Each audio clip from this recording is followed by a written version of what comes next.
Hey everyone, welcome back to the LaceUp With Mickey podcast. This is episode 7 already. On this episode, I've brought on my good friend Mike from American Wholesale, one of the largest general wholesale distributors in the southeastern part of the United States. Mike, how you doing? I'm doing great, Mickey. How are you? Oh, excellent, my friend. It's good to hear from you, and I'm excited to do this podcast today. Same here. Very excited to be here. Well, for those of you that don't know, Mike has been working with us here at LaceUp for a few years, and I believe he's got one of the most unique stories. Mike, the first question that I ask my guests when they come on this podcast is, talk to us about your story, right? I believe you immigrated to this country. I want to know about your journey and then how you came to build this company. So talk to me about the beginnings. How did it all get started? Well, it all started. I was in a gas station business. I grew up in a gas station business. My parents came from another country, and they were working for somebody at a gas station. They realized this is something they want to do too. They bought their gas station as a typical, most I say foreigners, a lot of foreigners are in this business. They bought a gas station. I grew up in a gas station business, something that I really enjoyed doing. I started working at gas stations ever since I was in the 8th grade, and it became my passion. I was really enjoying what I was doing. I said another thing that I didn't go to a college is because of that. I finished my 12th grade, my senior year, and I went straight into business. I bought my first store right after the high school. I ran my own store, and then eventually this became something. It became my career, actually. Wow.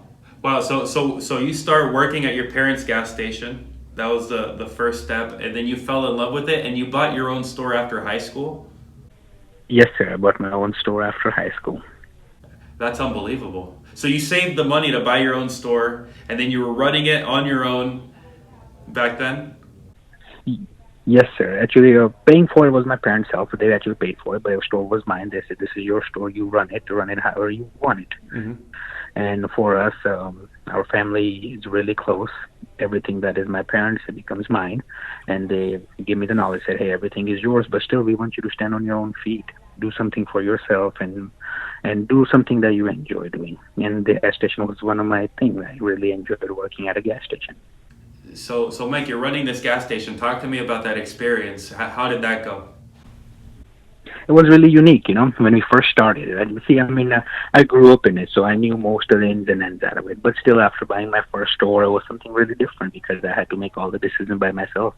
What brand of gas to sell, what price to sell, what product to buy, how you take care of employees, who to hire. There's so much moving parts in a gas station. It's on a daily basis. It's like a baby. It's taken care of like a 1-year-old, 1 year or 2-year-old. So you got to take care of it until it knows how to start walking by itself. And it does happen over time, but there's so much involved in there. So I was 4-7. Got it. So you're working at the gas station, Mike, and the question that I have for you is, being a young man right at that point, what problems did you encounter? What lessons did you learn at the beginning? Share with us some of those stories. So when we first started, I had a lot of vendors come see me. They'd usually see a kid behind the counter, and then they'd be like, okay, who do I need to speak to? And I'd be like, yes, I'm the guy. And most of the time they were surprised. It's like, okay, you're going to make the decisions? And I'd be like, yes, I'm the guy. I'm going to make the decisions. And it was a little bit awkward at the first. And then once they got to know me, they were like, okay, this guy knows what he's doing exactly. And it was a whole lot comfortable after that. Most of the customers, same thing, every time I hired my employee, I was the younger one, Mm-hmm. I'm taking an interview for somebody who is sometime double my age or at least older than me all the time. That's for sure. And it was a little awkward, but eventually we made them comfortable. That was my thing too, because I had to make sure that everybody who I worked with was comfortable with me. That was probably the biggest challenge. And once things got rolling, I already had my knowledge of business. Business was growing for us. It was doing excellent. Just the biggest challenge was just to get everybody around me comfortable because of my age. And there's a lot of crazy parallels between how you started and how I started. I don't know if you know my story, but so quick background. I started here with my uncle. I believe it's 6 years ago now. and he brought me on as a zero pay intern after I had graduated college. And the agreement was if I could open up the marketplace in the United States, because he couldn't speak any English. So there was an opportunity to sell our product to the American market, to the English-speaking market. And he gave me basically a condition. If I'm able to do this for him and open up this market, then essentially what would happen is I would earn part of the company. That was the agreement. So even though it sounds right easy and most people may think it was easy, it took me a year before I was able to make one sale, and eventually I started selling, at which point obviously the company grew exponentially, and I was able to earn a part of the company. But during that process, keep in mind I was 22, 23, 24, so it was a lot of the same problems with my age as well. Customers, I would go see somebody in person and say, hey, I'm Mickey, I'm here to implement your solution. And they'd look at me and be like, what is this kid doing here? Right, but when they realized I knew what I was talking about. Same feeling. Yeah, same feeling. When they realized I knew what I was talking about, they let me implement the deal. But that also happened as I was hiring my first employees. It's really awkward when you hire someone, like you said, that's 2 to 3 times older than you. And you go to this interview and they're like, well, this guy's going to be my boss, right? And they look at you kind of weird, but once you open your mouth and you start talking with them, they identify how much experience you have, at which point they start respecting you. And that's what happened. So fast forward, now we've got 20 employees. I'm here in Miami, and that's kind of the story thus far. That's really nice. Now here at ETA Market Distributor, now we have 18 altogether, including family. We started with 2. Myself and my partner. Wow. And okay, so you're at this gas station, Mike. At what point did you make the transition between the gas station and the wholesale business? And that's a really unique story too. The guy actually who I purchased this business from was servicing my gas stations from day one. He was in the business 25 years, if I'm not mistaken, and he was servicing our stores before we even bought them. So when I was with my parents working at their gas station, he used to service all the time. So he knew me from my high school days. He saw how exactly I grew up in the business, and I bought my business, and then we carried on. One day he comes to my store, I think it's 2016, and this guy, he's 65-year-old, I think, at that time, and I see him make deliveries at my store, and I see him struggling. Mm-hmm. He's a big guy, you know. I think he was 6.5 foot tall and very big guy, and he's an older gentleman. And I see he's doing the hard work, and I see him struggling. And I asked him, I said, hey, he's a good friend already, you know. I see him almost on a weekly basis. And it was, I think, actually Saturday, he came to make a special delivery for us. And I helped him out. And while I was helping him, I told him, I said, hey, it's time for you to slow down and retire. Mm-hmm. I mean, I know you for years, and I think you're getting to a point where you need to slow down just a little bit. So it got to his mind. He's like, yeah, that's right, 100%, and I need to slow down. And just overall, he's like, I don't know exactly what to do. I don't know if anybody's going to buy my business or not, or I don't know exactly how I want to continue this. But I don't want to close my doors just because I started this from nothing. And I understand his feeling, you know. It's like I had nothing, and I started this, and I don't want to close my doors. But the way it's going, I'm going to have to close my doors because I don't think anybody's going to purchase my business. It's out for sale for a little while, but nobody has made any offers or nobody wants to take on this. That right there clicked a little bit in my brain. I was like, you know what, let me ask you. It's like, how does your business operate? So we got to talking, and he explained exactly how a wholesale business works, and actually interested me. I was like, oh, this is really unique. It's just like my store, just a bigger scale. And I always like a challenge. I always like to make it a little bit bigger and better. Mm-hmm. So he explains to me that, yeah, and this is also a young man game. He goes, I started this and I was really good at it. Now I'm not good because I'm not the young man anymore, you know. Mm-hmm. So while we're speaking, and then he explains everything to me, and it really interests me. The very next day, I go visit him at his warehouse, and I make a deal, and I buy the business on the spot. Wow. Okay, so you see this older gentleman struggling, and then and you ask him about the business, and because you found the parallel between the two, you thought you could tackle it. So you bought the business, and the interesting thing is like when we get started, I think as a young person, you have way more confidence in the business before than when you do when you actually start and things actually get difficult. So when you started, how was the experience? Was it hard? Did you go through it all easy? Talk to us about that part. It was awesome, actually. I was full of energy. I mean, Mm-hmm. it was something new, so I was so excited to do this. I was like, oh yeah, I get to finally jump to some bigger level, because running your own business, it's like it's an animal. You're fighting the animal, and this was a bigger animal that I was fighting. So it was exciting for me in the beginning. I was like, oh yeah, now I get to fight a lion. All the time I've been fighting something different, but now this is the biggest animal I get to fight. And I love challenging. We wake up every day and something totally different. The way he operated, to learn from him, Mm-hmm. Stayed with me for almost 2 months, because he didn't want to leave me alone. He didn't want to see me fail. But he saw it from the day one that, okay, this kid got this. He always explained exactly how his business worked, but the way I looked at it, I had a total different perspective of it. Very excited. So I had a lot of energy than he did, He'd think I was a crazy kid. He's like, okay, if you start growing too big too quick, you're going to fail. Just take your time. First of all, learn the fundamentals of business, how this actually works, because it's not like a gas station. First, you have to earn your customer. Now, see, wholesale business, once you have a customer, you have it for a long time. Mm-hmm. It's not like a gas station where you have somebody come in on a basis they're never going to be, and that customer is going to stay with you. We're in a business.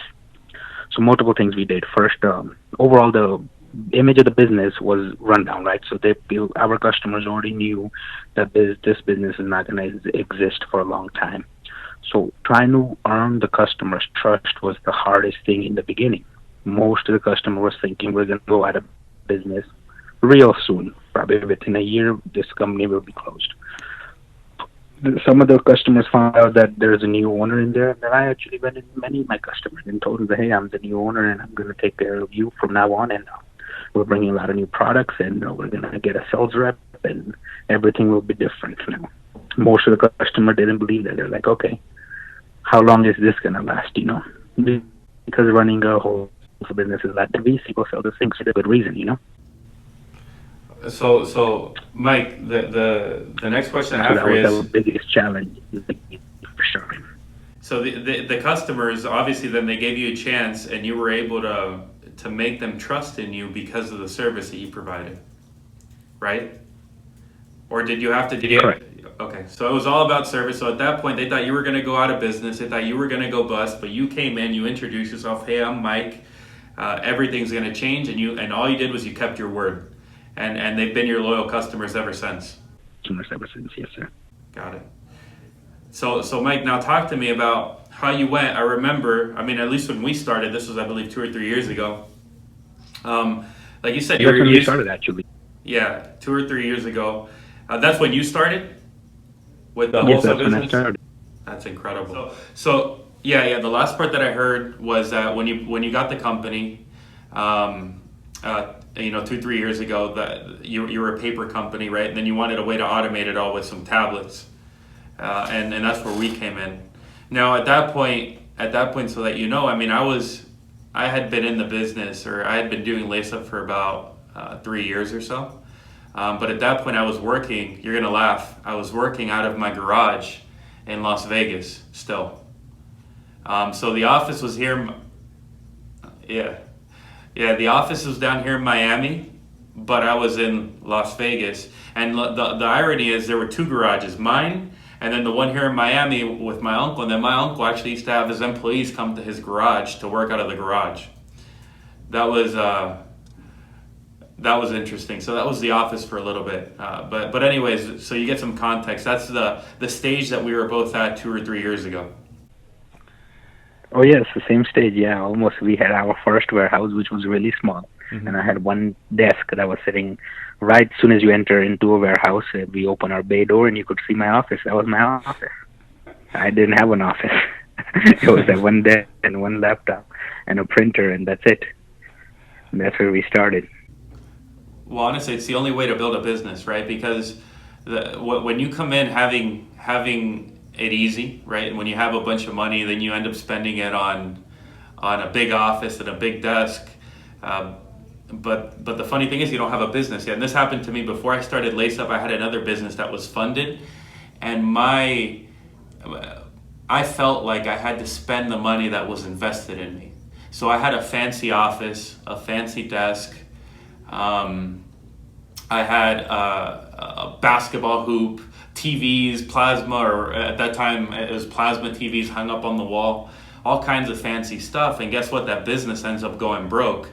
And then I end up in the business that's successful that starts out of a garage, and I still work in an office with 3 other people, and I own a part of the company. Right? My office, my room within our big office has 3 other people working in it. So I got to talk over them, they talk over me, but that's the real business. That's the real way to build a real business.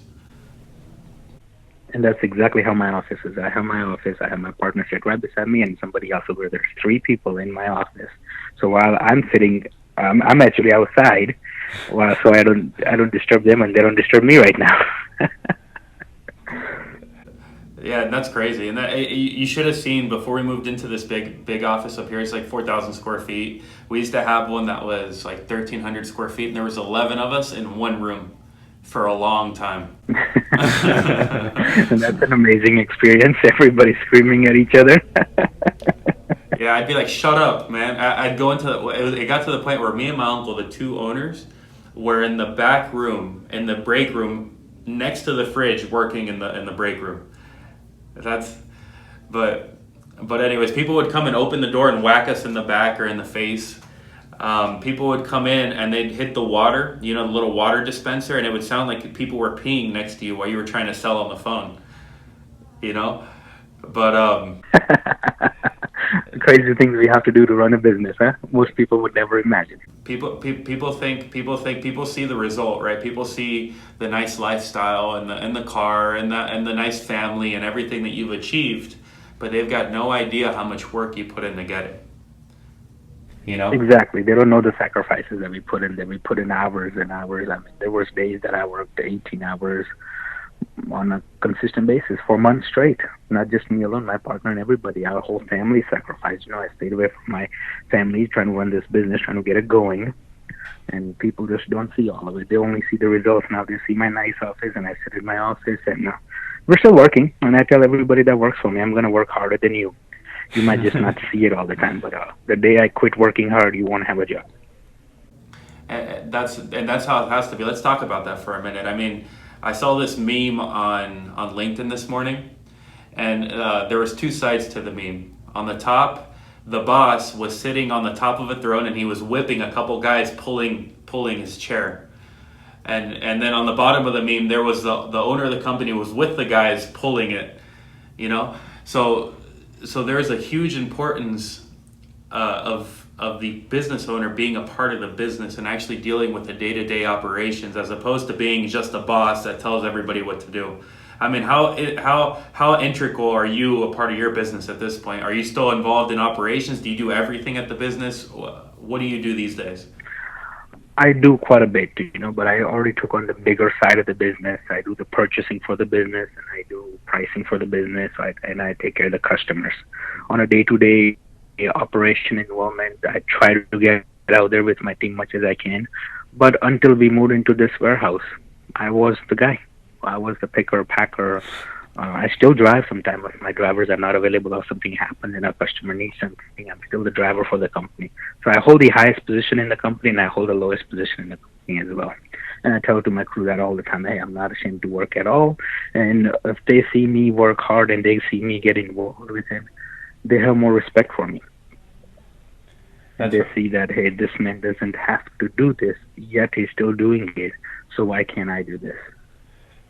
Right, and it instills a respect in you as a business owner. Like I know when you're not here to practice what you preach, that's when people lose respect, and they're like, well, where is he? He's on a boat, or he's on a vacation, or he's out with his family, and he's not here while we're having to work. So that's why some business owners, like they leave the business to operate on its own.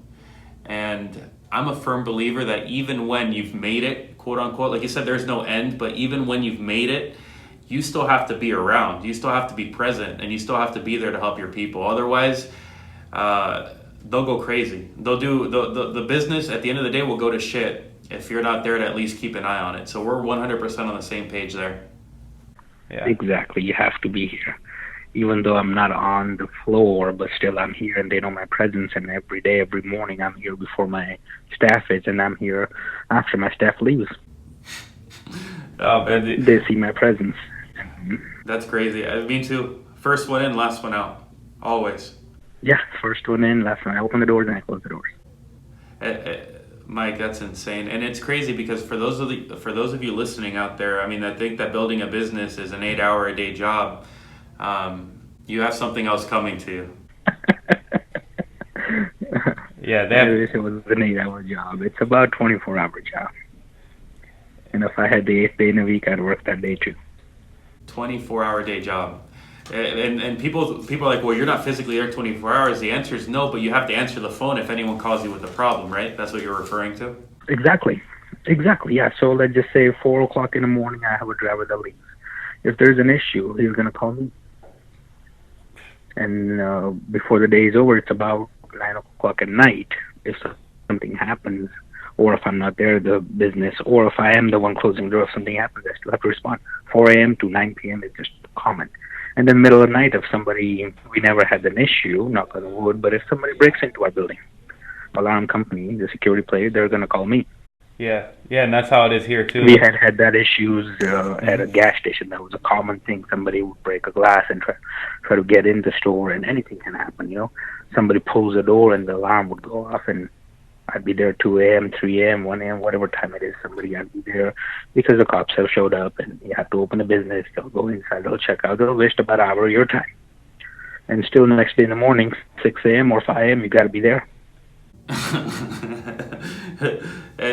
and the crazy thing is, or I mean, I guess the nice thing, the luxury is that we have partners, right?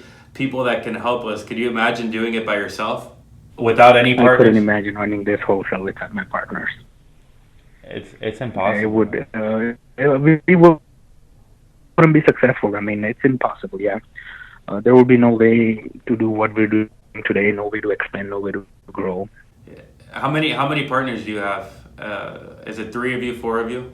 There's 5 of us actually. 5 partners, and that's nice because you can.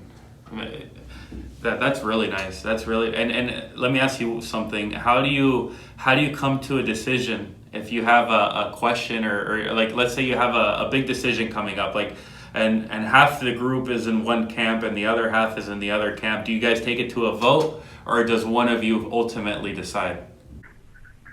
We haven't had that issue yet, but most of the time we have 3 partners that are involved in a daily basis. On a daily base operation, they're involved. We got 2 other ones that are not involved as much, and they don't mind anything we do. They respect it, and we just got to have a reasonable explanation if they ask a question on something. Mm-hmm. 3 of us usually on a daily operation, we usually are on the same page most of the time because we're involved on a daily basis. We're there from every single day, and we're there from open to close, basically. So we know, okay, this is a challenge, this is what we want to do, no problem. We're always on the same page. We haven't had that issue where we're sitting on the opposite sides. Yeah, and the nice not thing... Not yet, at least. Yeah. Yeah, I think for us, I mean, at this point, we mostly agree on everything, but there are scenarios in which we disagree. But when we disagree, we hear each other's point of view, right? So everybody's always... So let's say a question comes up, like what... hypothetically, let's say the question is, what's the goal in the next 5 years of the company? What's the vision, right? Because my partners are much older than me, you could imagine that their goals and my goals are different, right, for the next 5 years. 100%, yes. Right, so I hear out their side, they hear out mine, and we end up meeting somewhere in the middle where everybody wins. And I think that's an important thing to touch upon, is to have a good relationship with your partners, because if you don't get along, the business and will... you should be... Yeah, go ahead. Yeah, it'll go down. And if you cannot get along with your partner, and if you guys cannot agree on something on a timely manner, business is going to go down. So. And Mike, are you? Is it family you work with? Do you have some family members that work with you? Got a whole family. My family is my partner. Got an uncle, dad, brother-in-law, and a cousin. Wow. So I think this is an immigrant thing, because I don't think Americans... And I'm an immigrant too, right? I came from Cuba, but I don't think that Americans are as good as getting along as us, because I haven't heard a story about an entire family and a business with no arguments besides mine. I thought I was the only one. No, you were in the same boat because we all came on a boat. We all came on a boat, and the crazy thing is, I mean, I was so little, I don't remember, right? My family came from Cuba, and they literally tried to come on a raft. And the irony is, before they were about to hit 10 miles out from shore, they got caught by the Coast Guard in Cuba. And that evening, a huge hurricane came through, and it would have killed everybody on that boat, right? So I wouldn't be here today if the Coast Guard hadn't stopped them from trying to cross the water on a raft. And anyways, long story short, my mom ends up getting crazy. Can you imagine? But just like you would see in a movie like Castaway, you see them on a raft trying to come, the entire family. But anyways, we made it here, thank God, best country in the world. And I think us immigrants, we appreciate it more than people that are born here, I think. Yes, sir. And that's one thing I tell a lot of people, that if there should be a class in a school that takes them to a third world country, mm-hmm. and just let a student stay there for about a couple of months, and then they'll appreciate 24/7 electricity. They'll appreciate internet. They'll appreciate clean water and 24/7 running water. And there's so much common thing that's around here, and it's a considered luxury when you go to a third. Yeah, I think having come. Go ahead, Mike. Sorry. Everybody had a chance to experience that. I said if everybody had a chance to experience that, I think it would make a better lifestyle for them. They'd appreciate a lot of things. Mike, that's 100% true. I think what I'm going to do, I don't have any children yet, but when I do, I'd love to take them to a third world country so that they can see what the alternative is, because what ends up happening is you lose gratitude, right? You don't have gratitude for the basic things because you don't know of anything else. So you lose perspective. There is no, I think this country has lost perspective. So I wanted to ask you, like, you have children, don't you? I do. I got one daughter, and she's 1.5 years old. So, I mean, is that something you plan to instill in your daughter, taking her to where your family's from? And yes, she goes to our country, and yes, sir, and she's going to go to our country almost on every year basis. She's going to stay there at least a couple of months. And we did that too. We do our same thing because we still have family overseas, and when we take them there, and as they grow up and they see it, they're going to start respecting everything we have in the States, you know. It's an unbelievable life, brother. It's an unbelievable life. I've got a couple more questions for you, Mike. The question that I've been dying to ask you, I know we were on the phone but prior to jumping on this call talking about the inventory and these different things, but how do you go from having 300 products to 3,000? Like, how does something like that happen? Do customers just start asking you for it? How does that process unveil? How does it come to fruition? Can you talk to us about that process? Yes, and so the biggest thing on that was we wanted to grow as a company. We wanted to we want to make ourselves different than others. Mm-hmm. So how do we make ourselves different from all the other wholesalers that sell the same items that we do? We became the innovating company around here. I mean, for us, we are the one that introduced new products into market, new products into gas station market, because that's our customers. All our customers are gas stations and convenience stores. We wanted to be different. We want to bring in more product, unique product, something that sells, and we wanted to be the first one to bring it in. So as we started doing that, a lot of success to us. You know, we always bring in new product. Everything we sell, we almost guarantee to all our customers. So if it doesn't sell, we'll pick it up. And we do our research before we bring it in. I had the gas station experience for years. You know, I grew up in there, so I knew what sold, how it sold, if it was right price, right placement, and the right product for the store, it's going to sell. We cover almost the entire state, and we know which demographics are where and what product will sell in which area. My background in gas station helped us out a lot, you know, and we knew this is how we want to bring in. So every day, I mean, I'm doing my part of it, and I'm researching. It's like, okay, what's new in market? I've been to so many trade shows all over the country, and then each time I go there, I'm trying to find a new item that nobody has in our state. As we started doing that, I keep on adding product, and we got well over 3,000 SKUs. That's crazy. So having the 3,000, obviously there's some logistical problems that arise. You mentioned you had to move warehouses. How do you stay organized? That was a nightmare. Yeah, talk to me about that process. It was a nightmare to move. And my staff already then told me next time we're moving, we're gonna hire somebody else to move for us. If not, we're not moving. You're gonna build on. We're not moving because it's a nightmare. We got so many items. Trying to stay organized is an everyday challenge. We fight it every single day because there's just so many items coming in, so many similar items, so many flavors into a same thing, and it gets very confusing. But staying organized is a difficult thing, as well as keeping up with all the products that we have. And as you already see it, I'm always calling you guys, trying to take your help, and you did an amazing job for us too. And still, we have more to build on to because we're running out of products, and we can't keep up with. One person can't keep up with all the products that we sell. We purchase it from so many places. We got so many vendors coming out of all throughout the whole country. So there's so many moving parts. But we're doing much as we can. And still, it's a challenge on a daily basis. We haven't solved everything, but I like it that way. I don't want it solved 100% because if it's all 100%, there's no need for me anymore.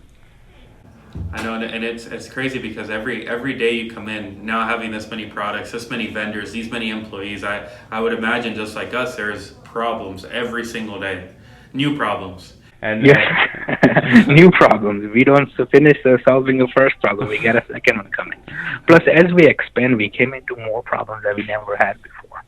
Like example, one of them were the return items. Before when we were small, we didn't have much that came back. Now, after we're done with this, I'm probably gonna call you tomorrow. I need your help to solve that problem too. We're getting so much return item. Not even just 100% return, just exchange and stuff like that. But we need to find another way to handle that. We're growing and more is coming in. This was not a problem about 6 months back, but now it did become a problem. And that's something that's important for the listener. When you start scaling and growing, the problems and the magnitude of the problems start changing, which is why it's extremely important to have people to delegate those tasks that you used to do when the company was smaller. Because what I've seen some of these entrepreneurs do, Mike, is like the business owners doing the small tasks and the big ones and dealing with all the problems, right? And basically they're burnt out, and because they're doing so many things that they end up doing nothing right. So how important, like as you've grown and expanded and gotten bigger and your roles have shifted a little bit, how important has it been for you to prioritize what you do every day? Can you talk to us about how you prioritize your day a little bit? Yes, sir, and I make a list, and that's one thing for sure. Every day, everything that I need to do, we have a list, all of our partners, and everybody does. And if anything comes up, it goes on a list, and whatever is the most important thing at the moment, we try to tackle that first. Plus, we give priority to everything, right? Okay, this is something I can finish in 2 days, no problem, but this is something I need to finish today. And then we continue then. As we grow and my role shift is the things that I think I can simplify and make it understand for somebody, I try to do and explain to somebody and open a position, say, hey, this is what you do, and this is all you do, but I want you to do a better job than I do. Yeah, and the nice thing that continues, and as we grow. Go ahead. And as we grow, and that's something that is important for us to continue doing, because at one time I was able to do the entire thing. Now, if I went to just go do everything, our company wouldn't grow. The growth would stop. Mike, that you're gonna laugh, man. I do so many lists that I've got stacks of yellow notepads on my desk. I'm gonna send a picture when we get off the phone so you can laugh at me. It's just stacks of yellow, and I come in the morning, do my list, and then sometimes midway through the day, when I find that the day is taking control of me, because maybe too many problems came in, then I sit down and write another list, kind of shifting a little bit, reprioritizing, and then at the end of the day, I write the list for the following morning. So I'm a huge buyer of those yellow legal notepads. I got lists everywhere. So you're the one that makes the company go around for them. I found Monday.com, doing that. I found Monday.com because I got so many people. Mm-hmm. And actually, I have a good family, and my family supports hotel, if you remember. Being kids. I get my cousins. I give them a project. They're going to bug somebody to death, and they're going to get it done. They're gonna get it done because they know they're like, okay, he's gonna ask me, what did you do? And that's I give him one task. I'm like, okay, drive somebody crazy now. You already have experience, right? I had to get this done. So you put it on Monday now, you said, right? Monday.com? Now I put it on Monday.com, yeah, and it's been Yeah. helping. I mean, it's not doing the 100% thing, but it's still doing a really good job because there's just so much now. I'm making lists all day long. It seems like I'm spending more time making lists. So I keep on adding to Monday.com as we finish it. We get done. If we get stuck somewhere, everybody can see, hey, this is what he's stuck at. Maybe I can help him. And I got a lot of people on Monday.com, so it's doing the job. I think it can improve, but we'll see. Yeah. It's doing really good for us. You should try Monday.com. Well, the irony is, again, I mean, I don't mean to sound like we're the same or anything, but we use Monday as well. Same thing. Do you? Yeah. We started about 2.5 months, maybe 3 months ago. I was driving myself crazy. I mean, I got so many, same thing, so many notes, so many lists, and I can't go back and check all the list if I completed everything or not. I was like, I need a better platform than this. So we went online again, started looking, just like how we found you, we found Monday.com. So we're both on the same boat again now. Yeah, and the thing about Monday, which is important for the listener, Monday helps you organize everything in custom created lists. You can create a list for your CRM, you can create a list for your problems, you can create a list for your tasks. One thing that I found, if you all use Monday, first I recommend you try the free trial. Secondly, within Monday you can set up workflows where a pulse flows from one board to another. Because now once we implemented Monday, we found that, okay, instead of having 1,000 lists written down, now we had 1,000 lists on Monday, and some of the points on those lists, because there were so many, just weren't getting done, right? So we set up a process workflow, Mike, where you create the issue, you submit it, and then it goes across the different people's boards on the team automatically as things get resolved. And with that process workflow, all those issues and problems and everything end up at an end person who checks it, tests everything, and validates that it's complete, and then follows up with the customer to make sure that the customer's happy about the result. And at that point, the task is closed. So it kind of puts checks and balances along the way from the entire team to make sure that a pulse or a task gets completed. So that's how we're using it today. That's awesome. We haven't got to that advance yet. We just started putting lists in now. We're still at the basic. We're still learning Monday.com. Well, anything that you need, Mike, with Monday or anything else, let me know. Before we get going, I've got one more question for you. Imagine, take yourself back a few years ago when you were getting started in business in general.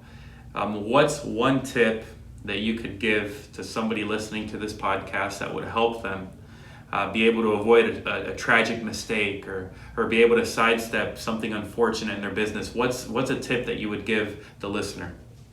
Number one tip is for even anybody who's getting into business is never give up. I mean, it's never easy. But overall, if you do your research, you can be successful in business. All the questions that you have is available somewhere. Somebody has experience. Never hesitate to go talk to somebody who has experience in the field you're doing, or even in general in a business life. If somebody has an experience, go sit down with them, talk to them, explain your situation, learn from them. There is always ways to improve. And once you start doing your research, there are all your questions that you have and that's holding you back and not letting you succeed are there. You just got to find them. And that's unbelievable, Mike, because when I was getting started, those are the things that I did as well. I found mentors and I found books, right? And I leveraged those two things along with a year of not making 1 cent. So not giving up as well. And I was able to use those three things because I was in Vegas on my own. I didn't have anyone there with me. With those three things, we were able to build the business, and now I'm here. So that's super cool that again, you use some of the same principles that I've used to build your business. And I'm extremely happy, Mike, that you took the time to sit here on this podcast with me and share your story. I really believe it'll have a tremendous impact on everyone. So I want to say thank you, Mike, and I appreciate you, and I'm happy to have you as a customer. And I can't wait to sit down with you tomorrow and help you figure out those other problems. Yes, sir. It's always a pleasure speaking with you too, and I'm so happy that this was my first podcast, and it was very exciting, and I was happy that I was able to share my story, and hopefully it helps somebody else, and somebody does it better than what we did. Well, thank you, Mike, and thank you all for tuning in. We'll be back next week with an additional episode of the LaceUp with Mickey podcast. We look forward to seeing you next time. Take care.